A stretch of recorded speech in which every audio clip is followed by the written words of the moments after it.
welcome everyone to another episode of FinancialFox. And our special guest today is Nick Den Boer, a co-founder or the only founder, actually. The only founder. Right? Everyone else is gone. So. Exactly, of Smearballs, right? You got it. Correct. So today, welcome so much for coming on today. And we are going to talk about NFT and music. So maybe, I don't know, maybe Nick, you want to start to tell us a little bit about Smearballs? Well, my brand is kind of like branched out from doing a lot of client work in the advertising industry. I did a lot of Old Spice ads of people's heads exploding and all kinds of weird things like that. And eventually moved into a little more music stuff. And Joel Deadmau5 and I have collaborated on 3 music videos and tons of live tour visuals and stuff like that over the years. So we're kind of like long-term collaborators. And then the NFT space kind of came around and we decided to cook up a project to take his head model, like his mouse head, and turn it into a kind of avatar project with these 5,555 individual unique heads. But on top of that, like, we didn't want to just do another, regular 2D kind of layered project. So we went full 3D with it, and we were kind of first to market with Ready Player Me, being able to use your avatar in all these different metaverse sites with your NFT, like having it actually token gated and unlocking your content that way. We're branching into doing some in real life perks to owning it too. So, potential concert events and VIP things like that come in the real world, and even unlocking music tracks and things like that. Like, there's so many things we can do with it as kind of your ticket to more content, and not just as like an investment vehicle. We want it to be more than that. So I think that's kind of exciting. And then on top of that, we're doing all kinds of subsequent content using these heads and using them, to kind of branch out into different like tour visuals and marketing tools and things like that. So it's kind of something that we're going to keep building on and, branch out into hopefully more collections too. I mean, it's great to see that you have been thinking about different kind of utilities that those NFT they can include.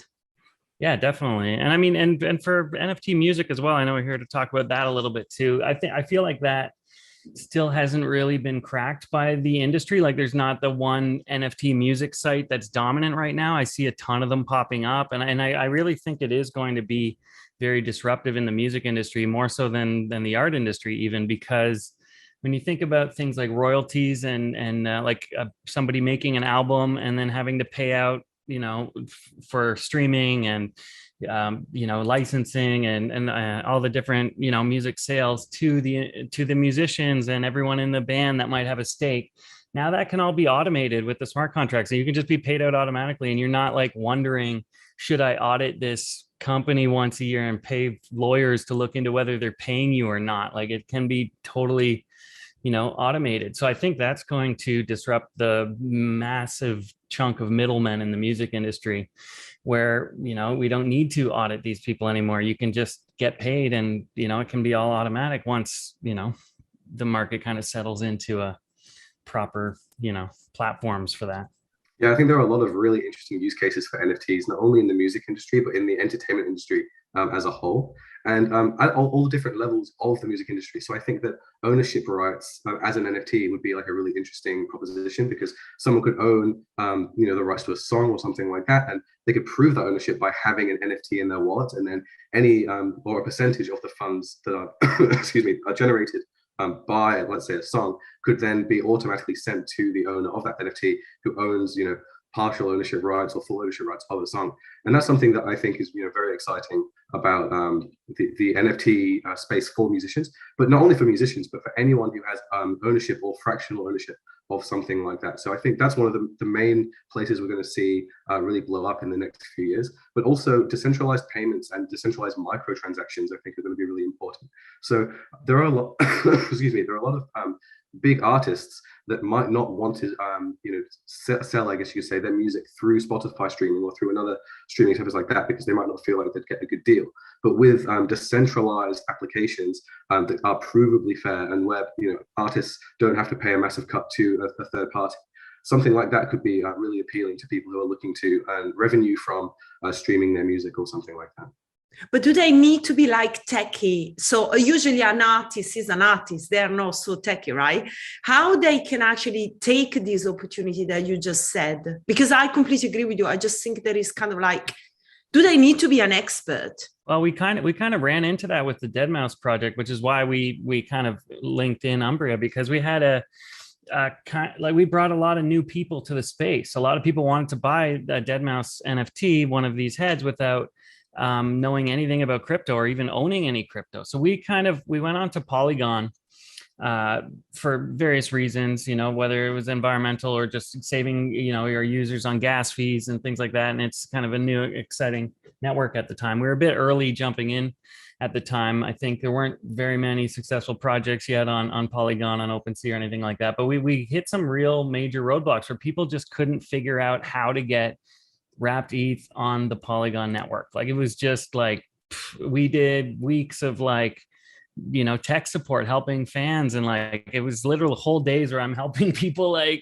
have to go on to Polygon Bridge and switch it over, and then it was just like chaos. So having Umbria on there now is allows people to do it on the DApp directly, and bridge onto the Polygon network, which took a step out of it and made it a lot easier. But things do need to kind of become a bit easier, I think, for it to go mainstream. I think it's still kind of difficult for a lot of people that are just starting out. But I mean, these things take time, and Yeah, I think the innovation comes first, doesn't it? And then the user experience, makes it accessible to everybody. It feels to me a lot like, the early ages of the internet, where there were all these, amazing tools out there for people to use, but there really wasn't any standardized way of building technology or integrating technology between, two spaces or whatever it might be. And so, as someone who's new to Polygon and new to the space, you do have to learn a lot, even just to be able to interface with these things. You need to have a MetaMask wallet. You need to know how to adapt your MetaMask wallet to the Polygon blockchain. You need to have cryptocurrency assets so that you can not only pay gas fees on Polygon, but also purchase the NFT. You need to know what an NFT is. There's so many things you need to know that make a barrier to entry for people. And I think it's going to take years for developers and user experience creators and that kind of thing to really fill that gap between all of this awesome technology and being able to make it accessible to the layman that might not be particularly interested in, at a protocol level, how all this stuff works. So maybe Barney, it would be interesting to actually kind of explain what Umbria is adding to the Deadmau5 project, and why you are helping basically user to get a better user experience.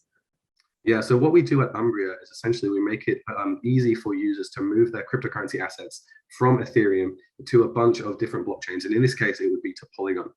Yeah, that process in the past has been very difficult for people and also very expensive, traditionally costing somewhere between $150 and $200 US dollars to move assets from Ethereum to Polygon. And also it takes hours, and the actual process isn't very intuitive and can be quite scary when you're transferring assets between one blockchain to another. With our system, instead of it costing hundreds of dollars and taking hours, it costs about $5, sometimes a little less, depending on the price of the Ethereum network at the time, and only takes 1 to 2 minutes. And only takes a couple of button presses as well on our website. So basically, what we're trying to achieve with our software is make it really easy for users to move their assets over to Polygon so that they can purchase NFTs or do something on Polygon that they'd like to do. Not only make it easy, but make it cheap, which is one of the main reasons most people aren't able to do it, but it's just too cost prohibitive.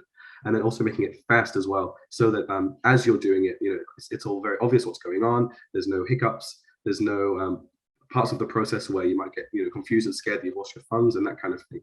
And making it cheaper and faster really just come back to making it easier for people to use and more accessible for people to use as well. So that's what we're doing at Umbria Network. So one question that I have is I think is in the mind of many brands, they are coming to the metaverse, the NFT space, is where do we launch our project? Do we go Ethereum? Do we go Polygon? Do we go another chain? But their main objective is we don't want to lose anything out. We want to try to maximize, the reach. Like I said, we were kind of early and took a risk on going on Polygon because there weren't very many successful projects yet on OpenSea and Polygon in general. But since we started our launch, it really comes down to marketing your launch, like everything, obviously, but also timing with like ETH price even, or currency prices. If things are crashing versus when they're going up, like there's so many moving parts that it's not necessarily even just on the blockchain. But I mean, Solana, I hear, has some great, user ease of use that's really attracted a lot of people lately. I still really like Polygon for its, cheap prices for, moving money around and for purchasing. And gas fee reduction.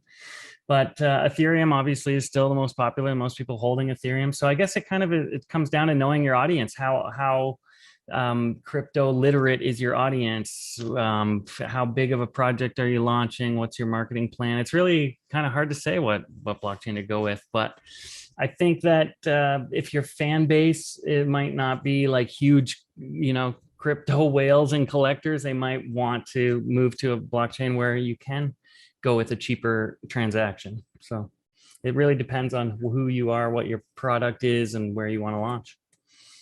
Yeah, I think you made the right decision by going onto Polygon, because it feels to me, as someone who's been in this space for a few years, that the way of doing it that some projects do, which is just to release everything on Ethereum, is a bit of a old-fashioned approach these days, when there are ways that you can do it that are cheaper for the end users. And you have so much more flexibility on Polygon for adding new stuff to your NFT ecosystem, adding things like games, or even just logic for really anything that you want to build at all. It becomes very expensive very quickly if you want to add contracts on Ethereum, and in most cases it would just be too expensive to do basically anything that you might want to do. And like beyond that, Polygon, like you said, it's a really good blockchain because it is so fast, so cheap. It's also kind of battle hardened by now as well. Like, it's been around for a couple of years. And they've had a couple of scares where they've almost lost lots of money, but they've never had like a really big hack where they've lost hundreds of millions or something like that, compared to something like Solana with a wormhole hack that happened, I think it was about 3 or 4 weeks ago now, where they lost $300 million or something like that through their bridge. And although that wasn't an official Solana product, it still hurt their ecosystem in a big way. And with Polygon, because it's fully EVM compatible, which basically means that the contract protocol is identical to Ethereum, it means that people that are used to using Ethereum with MetaMask and things like that can very easily configure their stuff to work with Polygon, compared to something like Solana, where you need to have a separate wallet completely. It's not 100% compatible with how the Ethereum protocol was built, and so there are some discrepancies there. And so I think Polygon is probably the ideal choice for most DeFi platforms that want to move away from Ethereum but still make it easy for their users to interact with. Question about NFT marketplaces. So I'm just talking to all the people, they have got a project and they want to create an NFT collection. How do you choose? I'm going OpenSea, I'm going LuxRare, I'm going to go Rarible, which actually now has integrated Polygon together with other chain. So how do you choose among those? And is there a way that you can maybe launch on different ones? Yeah, I think the big thing too is like, what kind of project are you launching? If you're doing a big project with thousands of PFPs or something like that, obviously places like LuxRare and OpenSea have a better kind of data aggregation for that, where you can see all your traits and whatnot. But like, I kind of lucked out and got into super rare early, which is, I've been a lot more successful on there for selling one of ones than other platforms. So I just like, wherever I'm being successful, I funnel my art, kind of thing.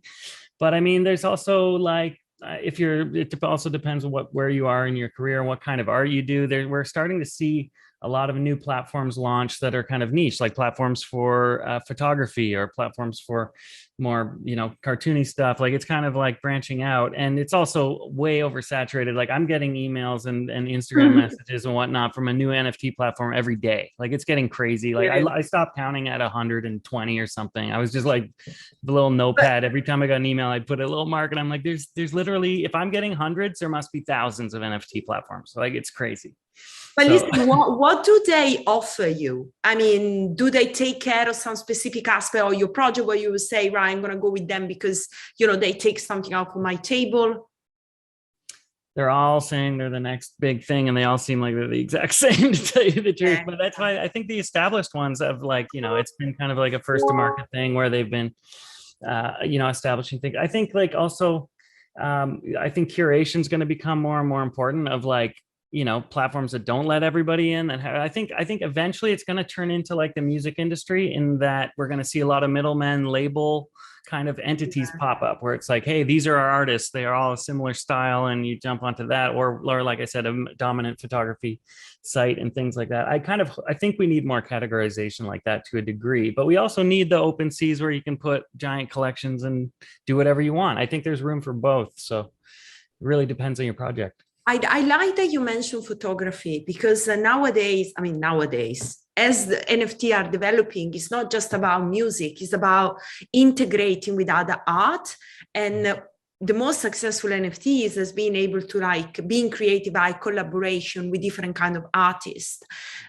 So shall we maybe talk a bit about, what this kind of collaboration style can add to the music industry? Yeah, well, the other thing I heard, Jules from Otoy, he's the CEO of the company that builds a renderer that I use to render all the heads in the head project and whatnot. He was talking about a concept that's basically you can make an NFT out of all these assets. So like you have websites like Shutterstock and like all these stock asset sites that everyone uses. Like I've seen the same 3D astronauts be used over and over and over again, when it's like somebody made that astronaut, they sold it a few times, but now other people are making millions of dollars on it. So what if your asset, your photography, your music, your everything is an NFT? And if it's used again by another artist and remixed and put on another NFT platform, you receive a royalty. So if all of these different things, from like music to illustrations to photography to everything, was almost like a stock asset where everyone allows you to remix it, as long as you get credit and a cut of the profits. Imagine, like right now you have to pay all this money to use 3D models on sites like TurboSquid. Imagine if it was all free to use, and you could just have libraries of everything on earth and remix it, and everyone makes money somehow. If there was a marketplace like that where it was really integrated, it would be amazing. The best way to go about deploying an NFT platform or something like that is to do it bespoke if you can, and do it at like a development level rather than going through one of these platforms. Because sometimes when you do deploy an NFT collection through one of these platforms, that NFT itself is kind of hard baked in with a bit of information that kind of keeps your system connected to OpenSea or connected to Rarible, and it can make it difficult for you to do things later down the line if you want to separate yourself from OpenSea or from Rarible or something like that. Can you explain that? Because I think it's an important point that people that don't understand it, they would just say, right, I'm just going to do it with Rarible. I mean, what are the limitations for the future that you can experience? Yeah, well, it totally depends on which platform you're using. I know with OpenSea, you can just deploy an NFT collection by pressing a few buttons, which is really great because it means that if you don't have any technical expertise, you can still build a really awesome collection. But when you do it through OpenSea, you're not given the full flexibility of being able to program your own NFTs using Solidity smart contracts, writing the code yourself. And so there's a bunch of things that you're just not able to do through their kind of wizard way, or checking certain things and doing it that way. And when you're excuse me, when you're minting through OpenSea, there's a bunch of things that they kind of enforce onto you when you do that minting process, and it kind of gives them a bunch of permissions for how your NFTs are listed on their site and that kind of thing, and they're able to do things like blacklist your NFT quite easily, and it just gives you less flexibility in the future if OpenSea decide that your project isn't particularly interesting, or if they want to blacklist your project or something like that. So let's pick up on what Nick said about all this kind of evolution of NFTs. You mentioned something about like a big project is going to be a bigger NFT, and then there are different elements that come from different artists. For example, they create all this more immersive experience. I was curious to ask you about upgradable NFT. And then Barney, I would like you to step in as well, because from a technical perspective, I want to understand how that works, where, for instance, you can take an NFT, which is a specific music, and then you can remix it. So it becomes like upgraded. Yeah, so recently somebody built something called the ERC 988 standard, which is the upgradable NFT standard. And it essentially allows you to take an NFT and basically add other NFTs on top of it and connect them in like a collection of NFTs. Ave Gotchi was the first project to use these upgradable NFTs. And it really opens the floodgates to a bunch of really interesting use cases for NFTs. I think remixing music would be a really good example, but I don't think it stops there. I think there are a million billion different things that we can do now that we can kind of chop and change parts of an NFT into another part of an NFT and make a whole new kind of ecosystem there. I think that this is going to be something that's really interesting for music, though, particularly again when it comes to rights. So maybe you have an NFT base, which is a song, and then that is an NFT upgradable implementation, and then you can then add a bunch of samples to this NFT, maybe like a drum sample and a synth or something like that, and they can all go into this NFT, and each one of those NFTs can have a rights to them, which then gives a kickback to the person who created that synth or created that drum. And so when anyone for example rents out to that NFT, maybe that costs money, and when they rent it they can listen to the song or something like that. Developers like me could implement it in such a way that the payment that it costs to rent that NFT or purchase that NFT could then be trickled down to all of the NFT, the sub NFT people that have put their NFTs into that upgradable NFT, if that makes sense. Okay. So basically be a way to pay any of the collaborators of that NFT. That's interesting. So basically, it's like coming back to this ECR 20 standard. Is that when it came out, is something recent, and then what does it mean? That is basically another type of token, and the first NFT that you use, is that going to change in a different token? How this upgrade change the nature of the token?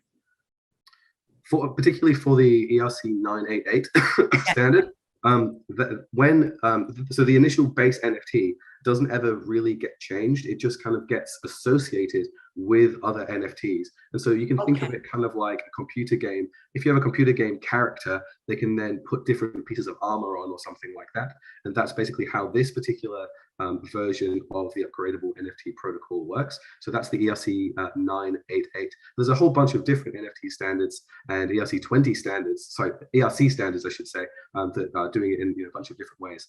But this sort of solidity protocol development is still very, very new. All of these sorts of things have only really been around for the last 18 months or so. And so it's still like definitely a very cutting edge part of the cryptocurrency space. That's interesting. So can you actually take an NFT like ours, the head project that was done on Polygon, and add to it with this new type of token, or like like insert it into another one and create a new token natively where it references the original one? So I think that an ERC 988, which is the upgradable NFT, can consume ERC 721s, which are the regular NFTs. I'm not 100% sure that that's right. They might all have to be ERC 988, but I'm like 95% sure that you can do that. If not, I'm sure that someone could develop a way to wrap regular NFTs into the ERC 988 standard so that then you could connect them together. Cool. So Nick, back to kind of exploring this NFT new opportunity, and maybe also connect you to this rendering idea. What is actually the vision for the metaverse?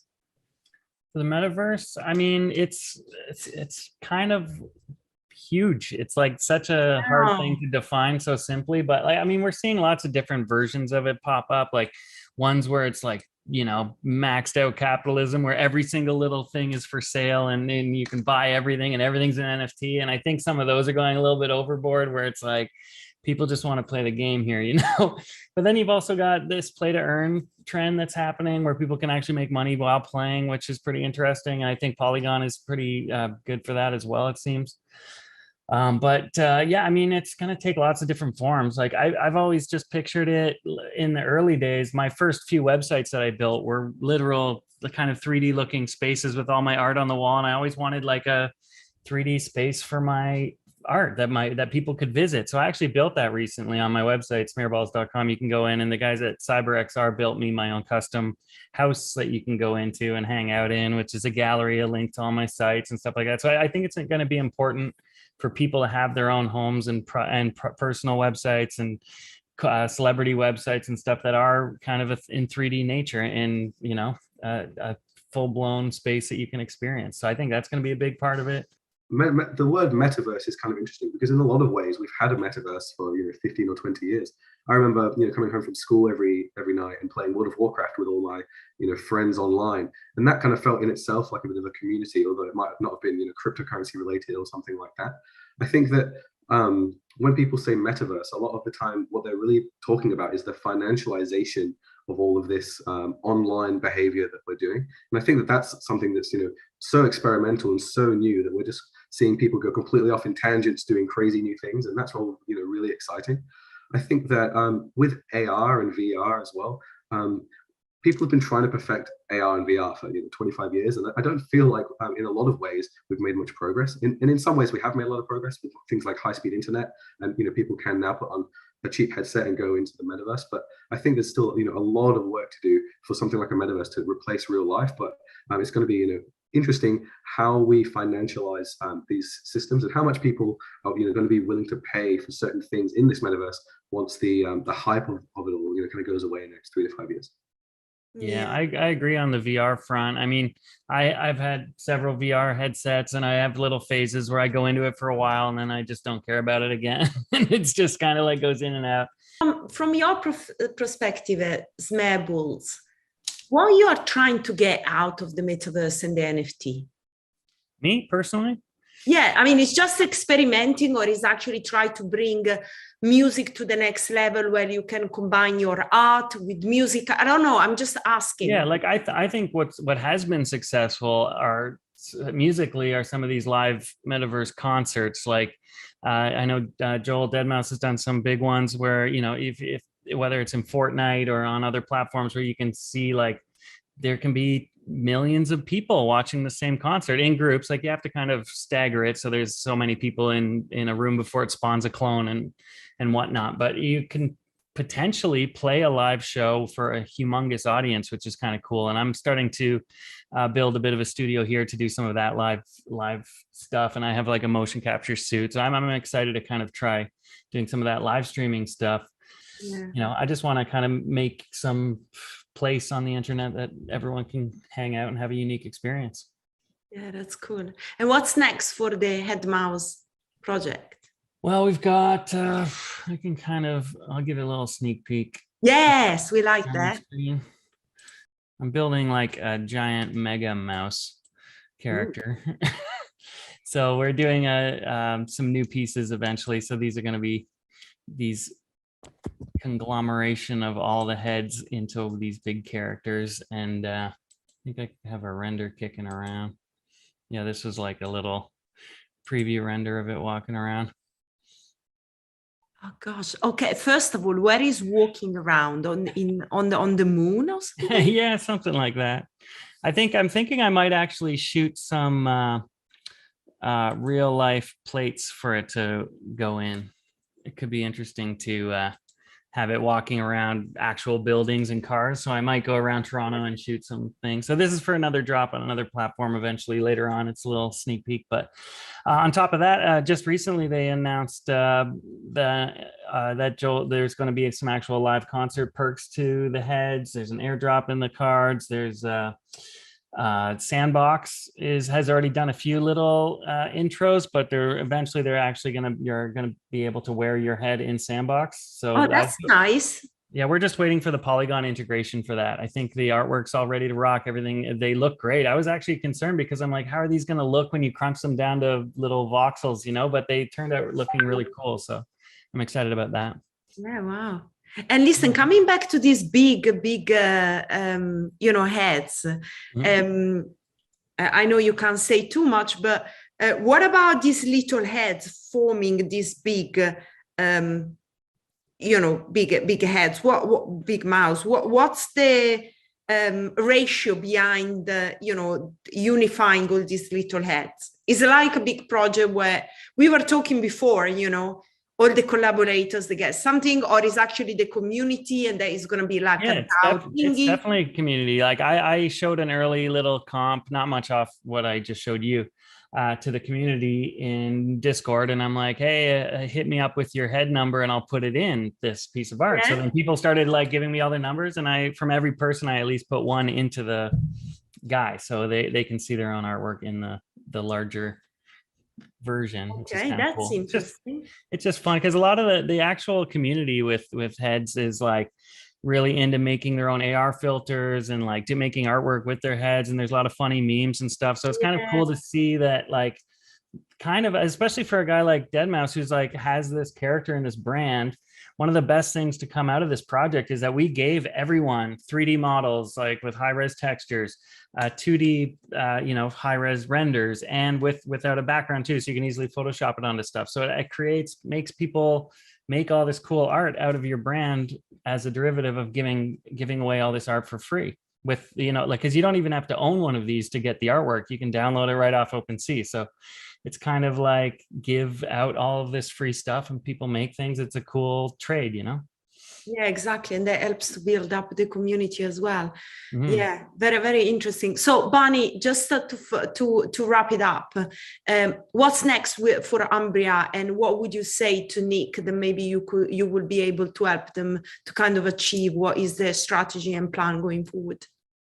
Sure, yeah. So what's next for Umbria is we're going to be releasing a bunch of new blockchains so that we can spread our wings out into the depths of the ecosystem. Let it be easier for anyone in the community who needs to bridge any assets from any blockchain to any other blockchain cheaper and faster than they can from any other bridging service or anything like that. At the end of the day, what we're trying to do is trying to make it really easy for anyone to get into the space and also move their assets around so that they can take advantage of any of these really awesome systems. And I think for Nick, well, I mean, what you're building is really awesome, and I'm really impressed with how it's all coming together. And that massive mouse, I wouldn't want to meet him in the metaverse. He's looking pretty spooky. So, yeah, he's gonna squeeze everything. Yeah, it's exactly. Like it's all looking awesome. So yeah, I mean, all I can say is it's really great that you've built on Polygon, because it means that now all of your stuff is going to be accessible to so many people that are already on Polygon, but also anyone who's coming into the space who's looking for something a bit cheaper and more accessible than Ethereum. That Polygon is going to be where they go. So it's all looking awesome. Yeah, that's cool. Well, thanks for helping us out with the DApp. That was a big step for us to be able to knock out some of those purchasing hurdles. So much appreciated. And I still have no idea how you did that. Like, you guys are actually like cheaper than using Polygon Wallet, hey? Yeah, well, basically, what we do is we get all of the computational complexity of bridging, and we do all of those computations off chain, which basically removes any of those really expensive gas costs. But then, because our Oracle is still only doing transactions and handling events after something has been confirmed on the blockchain, it still inherits all of the robust security of the blockchain. Oh, wow. So that's pretty cool. That's a great idea. I mean, I remember when Polygon Bridge was down, that's where Umbria stepped in and helped quite a few people. I see on Twitter, I remember on Twitter, there were quite a lot of conversation going on that weekend, and Barney was flat. Yeah, it's actually quite good for us when the official solutions go down, because then everyone flocks to us to test us out, and then they realize that it's so much cheaper and faster, and so it's always good marketing for us if somebody else's official solution breaks, I suppose. That's cool. Okay, well, thank you so much for coming on today. It was super interesting. I'm looking forward to see the big mouse, but also I would like to see this, this kind of upgradable NFT. I think it's such a cool idea, and it could help a lot, all the collaborators in a big project. I really hope that, somebody can come out with, a great project, and maybe it's going to be unique, and then we can see how that all works.